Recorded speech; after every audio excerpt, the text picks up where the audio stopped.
Hi hello friends, welcome back to channel friends techies. இன்றைக்கி நம்ம வழுதனங்காய் பொரியல், அதாவது இதை பச்சை கத்திரிக்காய்னு சொல்லுவாங்க, எங்கள் ஊரில் வழுதனங்கான்னு சொல்லுவாங்க. அதை எப்படி ஃப்ரை பண்ணலான்னு பார்க்கலாம். அதை கட் பண்ணி வச்சுருக்கோம். அது கூட கொஞ்சம் மஞ்சத்தூள், ஜீரகம், மிளகாத்தூள், அப்புறம் உப்பு சேர்த்து ஆட் பண்ணிவிட்டு நல்லா மிக்ஸ் பண்ணிக்கலாம். ஆயில் கொஞ்சமாக ஆட் பண்ணிக்கலாம். தேவைப்பட்டால் கொஞ்சம் தண்ணி ஆட் பண்ணிக்கோங்க. ஆட் பண்ணி நல்லா மிக்ஸ் பண்ணி ஒரு 15 மினிட்ஸ்க்கு மூடி போட்டு வச்சிடலாம். அது நல்லா ஊறட்டும், மசாலாலாம் ஃபிக்ஸ் ஆகட்டும். அப்புறம் ஒரு கடாயில் ஆயில் ஆட் பண்ணி, ஆயில் ஹீட் ஆன உடனே இந்த கட் பண்ணி வச்சுருக்கிற காயெல்லாம் அதில் போட்டு ஃப்ரை பண்ணி எடுத்துக்கலாம். டீப் ஃப்ரை ஆகணுன்னா நீங்கள் அதுக்கு ஏற்ற மாதிரி வைக்கலாம்.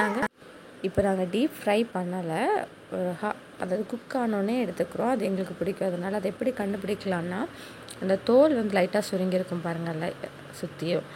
கரெக்ட் ஸ்டேஜ் இப்போ எடுத்துக்கலாம், இல்லைன்னா டீப் ஃப்ரை பண்ணிக்கலாம். இப்போ சாப்பாடு கிட்ட சர்வ் பண்ணலாம்.